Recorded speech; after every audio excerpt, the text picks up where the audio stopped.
I think you have to have some skin in the game when it comes to negotiation, but I think one piece that I like to integrate into my sales process is understanding what my client's bottom line is. I think sometimes people are dealing with all of the guilt and all the feelings of feeling stuck with their stuff, that they can, if they just want to get rid of it, we can be that person who could be that service to them.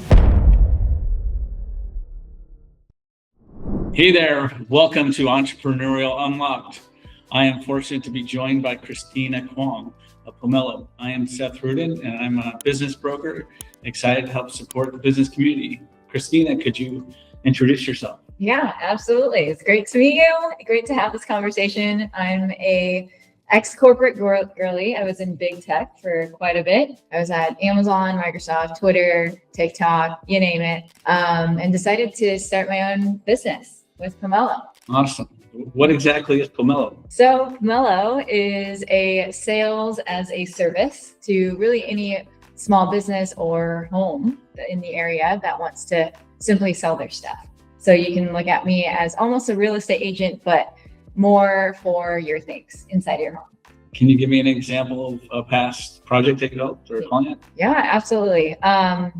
So let's say you're moving, you're trying to get rid of some stuff, but you don't want to donate it. You don't want to throw it away, and you just don't have time to actually sell it. So that's when you actually engage with somebody like me, and you can actually bring me on to sell your stuff for you. So I'll do all the listings, I'll do all the prep, and ultimately just be able to provide an alternative to anybody that could leverage the service. That's amazing. You save a lot of people time, I bet. Yep. That's a lot of hassle meeting with people. They don't show up. Yep. Imagine you got a bunch of stories to share later. Absolutely. So like I have an old set of golf clubs. I have a bike. Yep. I have TV that, got dust on them. There are these things you're talking about? Yep, absolutely. The world is our oyster. And I'm learning a lot about sales in this space because anything could really be sold at this point. We're just learning the market and just kind of understanding what people want, what people are willing to buy. So whether it's golf clubs or electronics or common furniture items, those are the types of things that we can list. There's amazing. I think probably a lot of people need you. Yeah, a lot of people. And It's actually been a lot of fun. So how long has it been since you broke out of jail, corporate jail, working for whatever tech company now?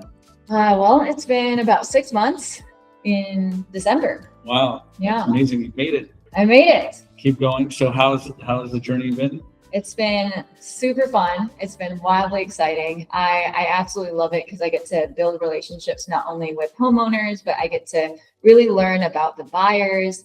And again, as I mentioned before, there's a lot of sales involved. So I'm just learning a lot about the space and just being able to help not only people unload their stuff, but also meeting a lot of buyers and seeing what kind of questions they have when it comes to buying things. So first question, you're working for a corporate, you're getting, I'm guessing, a decent salary that most average Americans don't get, and you leave for the startup. Like, what was the aha moment? The aha moments there were a couple, I would say. The first one was really just, I experienced a layoff. And it lasted for about 1.5 years.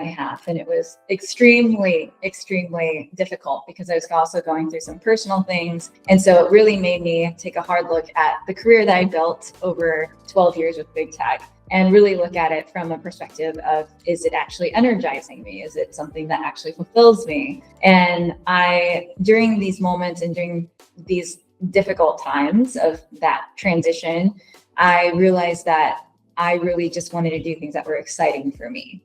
And so that really was how I decided to kind of take the leap of faith when the time came. And I'm really happy and excited to be in the space. Let's go into the name. Like, what is Pomelo? Yeah, so Pomelo is an Asian citrus fruit. It's very common in Asian households. My grandmother, who unfortunately passed away in 2019, used to have it around the house. And so I thought of Pomelo when I was trying to think names for a business, and I really love the fruit as well. And I think in business, there is some meaning to it as well, where Pomelos are known for their thick skin, and I think in business you really do need to have thick skin. And so I picked pomelo because not only is it a cool name to design around, but I think there's a lot of meaning to having a citrus fruit as a symbol of my own business. It's a very nice tribute. Thank you. Good job. So how does a client find you? So a couple of ways. I operate mostly locally in the Bellevue area, and I've been doing it basically very old school. So old school marketing in terms of flyers. So some people will find me through the flyers that I post around the area, or they'll see me on social media posts, or now that I've gained some traction, I've also been doing word of mouth, so referrals.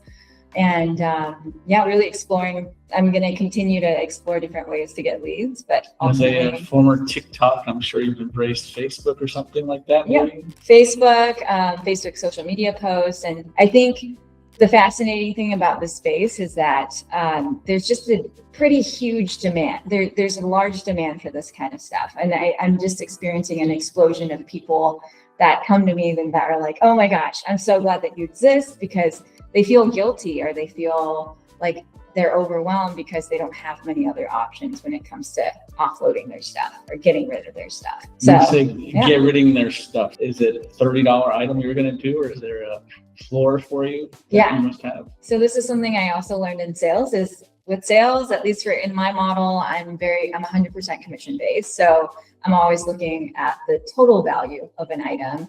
And so, I like to use this example pretty frequently, and it's a candle holder. It doesn't make sense to necessarily sell a $15 candle holder, but it does make sense if the item is of value. And that's the way I like to frame it. So usually the minimum or bottom price point right now would be about $100 to $200. Wonderful. And it might change over time. It's probably dynamic. Exactly. It's pretty dynamic, but we're learning the market, and there's a lot of moving parts, and there's a lot of data that we can definitely leverage to make those decisions. So let's say I have a leather couch. Yep. Right? And I found you through my realtor as an example. Tell me what happens. Yeah. So let's say you call me and you're like, hey, I got this leather couch I need to get rid of. We ultimately set up a time for us to come on site, and we'll basically take all the photos, all the measurements, and assess the actual value of the couch itself based off of its condition. So from there, if we think it meets our criteria and we think it might sell in the market, we'll definitely list it. If not, we'll work with you to kind of figure out some alternatives that we know to help you offload your couch or get rid of your couch. Or you could give it away to friends and family. Or one other thing to consider as well are some of the local partnership opportunities as well, because there are liquidators out there. There are people that actually like certain things. And so being able to strengthen that network is also really important for these types of situations, because then I can just be like, hey, Joe, could you take this leather couch? It's in great condition. Can't sell it for whatever reason, but if you would like to buy it, or if you would like to take it, I have a client that could benefit from that. So now you agreed to sell my couch. So what does that look like, and what happens after that? So what that looks like is we list it, and that's primarily done, at least to me, on Facebook Marketplace. It's a fast marketplace, and it's wildly fascinating how much stuff there are on there. But I'm a firm believer that it does a great job of connecting buyers to items. And so once we get the item listed, we wait essentially for a buyer. And if there is a buyer, I then let you know, like, hey, Seth, we have a buyer for your couch. Is tomorrow a good time to come and pick it up, or the next day, or we would arrange a time. And there's other kind of factors that we can include as well. And I've sold stuff on my own. Yeah. And I've had people say, I'll be there, and then they don't show up, and then I'll be there, and they don't show up. Yeah. Or they get there and they just want to haggle a little bit more. I'm imagining you've seen a lot of this. Yep. Great behavior, if you will. Yeah.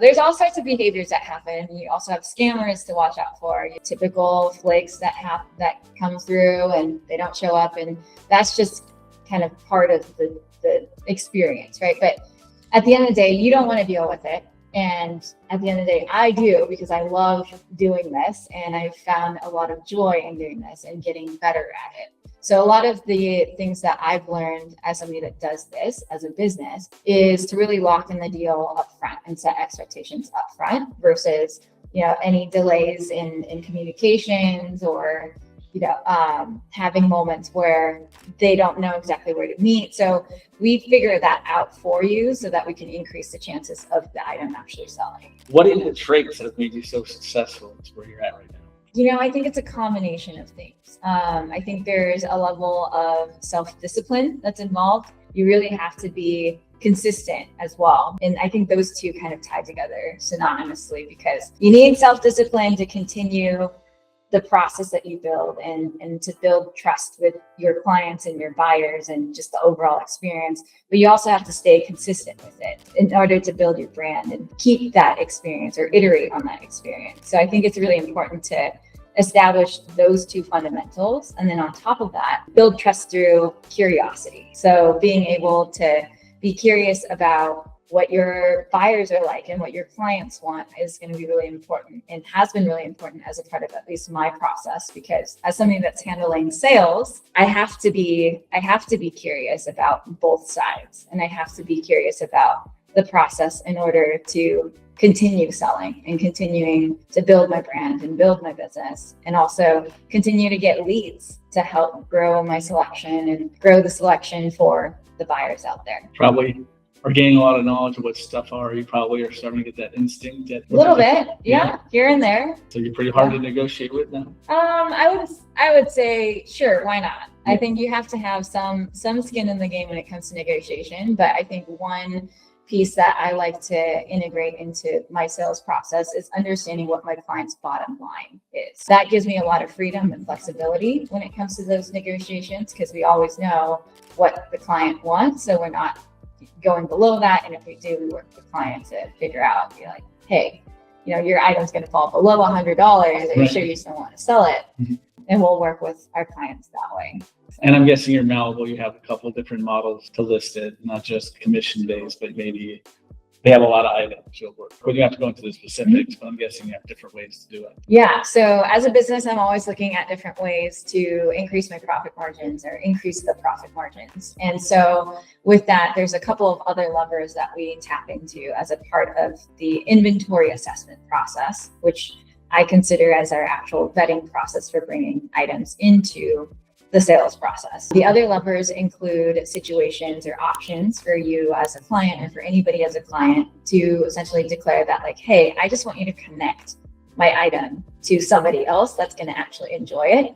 And that is possible. And they don't want anything for it. Let's say you don't want anything for it. So you can declare that upfront during the process. The other option is to declare like a dollar amount that you're willing to settle for if the item sells. And that's below the 30% commission that we have, or below the commission that we have. And from there, you can say like, hey, I feel comfortable receiving $20 for the sale, and you can keep the rest. And that's completely fine. And so I've added that as a part of the business model, because that helps. I think sometimes people are dealing with all of the guilt and all the feelings of feeling stuck with their stuff, that they can, if they just want to get rid of it, we can be that person that could be that service to them to make that happen. That's awesome. So the temptation, yeah, you're at someone's site, you see something you really like. Mm-hmm. Are you going to buy any of this and keep it?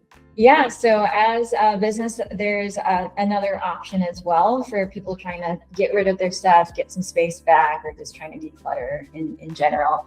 The other option is a buyout. So I could buy you out. We would come on site, assess your items, see what makes sense. And now that we're learning a little bit more about how the business works, we can kind of figure out generally what types of items that we're looking for that we can buy you out for. But so you personally, do you keep any of this for yourself? No. Have you found any gems like, that's so cool, I want that? Yeah, I do have those temptations, but I've actually become more of a minimalist after doing this, even more. 6 months into it, you're doing a great job as a solopreneur. I look forward to watching you go into a businesswoman with people underneath you and scaling this business, because you are going to do great. So I really appreciate your chance to talk with you today. You did awesome.